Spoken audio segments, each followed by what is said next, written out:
Welcome back. The other day I was helping a student connect with the dorsal vagal to actually feel internally that pressure along the dorsal vagal, which will eventually become a little bit blissful. And I offered to them this 5-point progression, and it was so clear. I really want to share it with you. I've talked about this before, but this I think is a very clear and easy to follow progression. So let's get into it.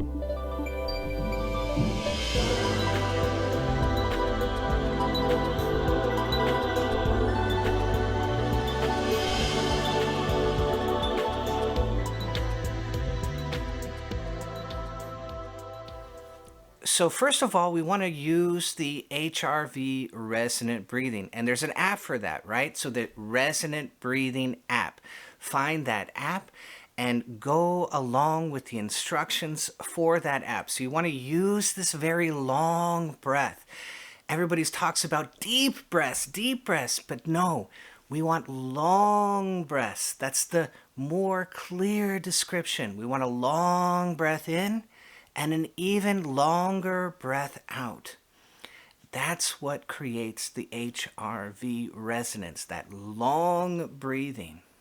And in a pinch, just making the out breath longer, that is almost always enough to get us into HRV resonance. Always make the out breath longer, right? So I breathe in and I breathe out.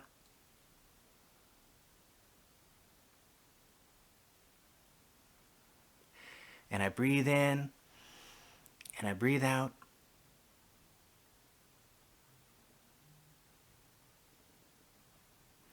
And just always making that out breath longer, that will induce the HRV resonance. The breath and the heart will begin to sync. They will sync up, and when we breathe in, the heart rate will climb a little bit. And when we breathe that long breath out, the heart will go down and relax as we enter into the parasympathetic. So magical stuff, right? And this will create signs in the body that the parasympathetic system has turned on, that it is working inside of us. And the first sign, hands hot and heavy, right? So you'll notice that your hands get very nice and warm or even hot. Next, we might notice that our lip tingles as the blood recedes from the lip and comes back into the lip, because we're getting this nice up and down of the heart rate as it begins to sync with the breath, right? We're making these long breaths and the heart is sinking with it. And so we feel that in the lip a little bit. And then we might feel that pressure along the dorsal vagal. That's the third proof. And that's what we're going to talk about today. And then fourth, we might even feel parts of the skin tingling. So the hands might tingle, the face might tingle, the chest might tingle, the legs might tingle, or wonderfully, blissfully, the whole body might tingle. Those are the four proofs, but we're talking specifically about the third proof today. So let's do a progression. How can I learn to feel this? I'm sensing inside and I haven't found it yet. So help me out, Forrest. How do I feel this thing? So this is a practice that you can do at any time. So you can do it in the beginning of your meditation. You can do it at the end of your meditation. You can do it any time in the day when you have 5 minutes. And if you really want to feel that dorsal vagal right away, I suggest you do this several times every day. And very quickly, you're going to start to get in touch with it. It's not hard, it's simple. And that's the first thing. We have to take out whatever was in our brain that says this was so hard. We got to throw that out for just a minute, be curious and explore internally, and walk through the progression easily and effortlessly. So number one, we want to take a nice breath in. I'm going to take a quick breath in so I can really make sure that my out breath is much longer. So I'm going to breathe in, breathe out.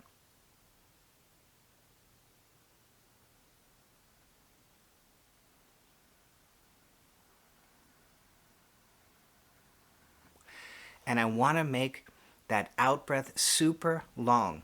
And this is First of all, it's always make the out breath longer, but it's also the rescue breathing. This will relax me very, very deeply, very quickly. And the reason it's able to do that is it's compacting everything against the dorsal vagal. When you breathe out, your chest falls. You can feel that falling of your chest. It's moving backwards, right? And not only that, your diaphragm is that muscle which controls your lungs, underneath your lungs, right? And it is pushing the air out, it's pushing up. So you've got compaction of the chest going this way, and compaction of the chest and the lungs going this way. And all of that compaction is squishing. It's a very nice massage. It's not a bad squish. It's a very, very good squish. It is squishing all of your organs against your spine. And along the way, so you've got the heart getting squished, the lungs getting squished, and all of that is pushing backwards onto the spine. And right there, right on top of the spine, is that dorsal vagal complex. And it gets pressed on. And that's what we're accomplishing with this long out breath. Always make the out breath longer. That's what we're accomplishing first of all. And we're doing it really, really, really long because we want to notice what's happening in all of that compaction.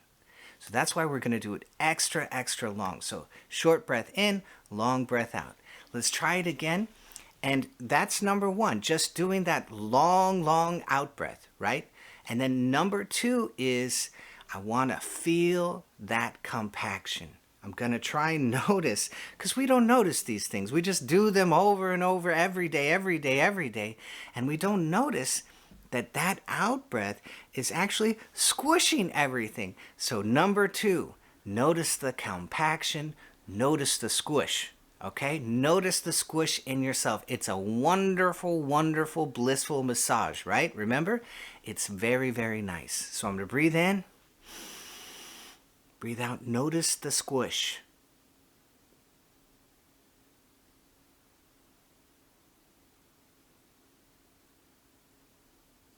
The chest is falling, the lungs are pushing up, and that is squishing everything wonderfully in the thoracic cavity. It's squishing all of that back towards the dorsal vagal.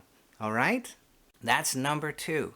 And you might spend a few days with that feeling, that number two feeling, right? So number one, make the out breath longer, really long. And number two, feel the squish, that whole squish along this whole thoracic cavity. So number two, we felt that compaction going backwards. And what is it going back towards? It's going back towards one solid rod of your spine. So number two, we felt that whole thing falling backwards. And number three, we want to sense and begin to notice it is hitting one thing to the back, this solid rod of your spine. So there's an extra feeling of compaction towards the center. So we felt this whole thing maybe going backwards, and it's hitting one spine, one solid rod. There's extra compaction towards the center. So that's the third thing we want to do. We want to make that in-breath short, out-breath long. We want to breathe in quickly, breathe out very, very slowly. Feel that compaction, number two. And number three, notice that there is extra compaction along the spine. So let's try that out. Breathe in, breathe out.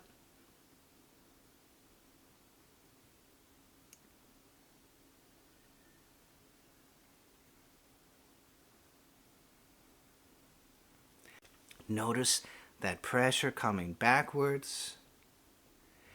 And notice it's a little stronger in the center. And it might take several breaths. It might take a week. It might take longer. We don't care how long it takes. We just want to notice eventually. So we breathe in, breathe out. Feel the chest falling backwards. Notice it's hitting something. There's extra compaction towards the center. All right, so that is number 3. Number 1, breathe out. Number 2, notice the squish. Number 3, notice the squish is hitting the rod. There's extra compaction towards the center. And we try this over and over again throughout the day, right? 5 minutes here, 5 minutes there. Feel the compaction. Notice it's extra heavy towards the spine. That compaction is taking place and it's hitting the spine. Once I have that feeling that there's extra pressure along the dorsal vagal, it might stay that way for a while. It's just pressure, it's just pressure, it's just pressure. I don't notice anything special about it. It's just pressure. But like all things yogic, they slowly reveal themselves to you. And number 4, that extra compaction along the spine will move from simply being pressure to feeling like a light tickle, like a little bit of tingling or tickling, perhaps. So notice that pressure, keep noticing that pressure, and notice inside the pressure, can I feel that tingling? Can I feel that tickle inside that pressure? And at first, it might not feel like much. It might not feel... Am I imagining this, Forrest? I'm doing the exercise and I'm looking for something in particular. Maybe I'm just imagining it. That is okay because you are inducing it. You're training your mind to zero in and you keep coming back and it will prove to you that it is correct over time. So don't worry if you think you're imagining it.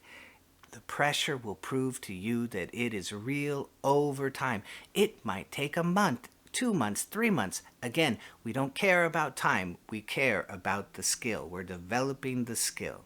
And finally, number 5. We notice the compaction. We notice the extra compaction along the spine. We notice out of that it begins to tingle or tickle along the spine. And finally, that tingling becomes blissful. And it might be so small. This is not the big bliss of the left amygdala. This is just feeling the spine. It's feeling the dorsal vagal. You are getting in touch with what the yogis call the Sushumna. Very, very important. We're not trying to drill our way into something. A lot of yogis think, I gotta force my way into the Sushumna. No, that's not how it works. We want to get in touch with it. Once we have hands hot and heavy, you have already established a connection with the Sushumna. You are on your way to the freeze response. And that is what creates pratyahara. That's what we want, that interiorization. And so it's all about the freeze response. And once you have hands hot and heavy, you are flowing with that. It's already correct. You just got to keep going with it, right? Spend more time with it. Notice it more. Allow it to flourish inside of your meditation more. And that's what we're doing here. So I feel the compaction, I notice the tingling, I sit with the tingling, and then finally it becomes just a little bit blissful. That's it. That is success. And you might find it in one particular chakra, or you might feel it all along the spine, along the entire spine. All of that is possible. It's also helpful to do Om Japa in the chakras and clean them out and clean them out and clean them out and get all the way down to the origin and feel that bliss coming forth, right? That's also helpful for this process. But this progression specifically is just about getting in touch with the dorsal vagal. So 1, we make the long breath out. 2, we notice the compaction, the squish. 3, we notice that compaction is extra heavy along the center, the core, along the spine. 4, we notice the tickle along that compaction, inside of that compaction. And 5, that little tiny bliss reveals itself, and it gets more and more consistent for you. You can find it again and again, and then it grows, and it gets bigger, and it takes up residence in your whole spine.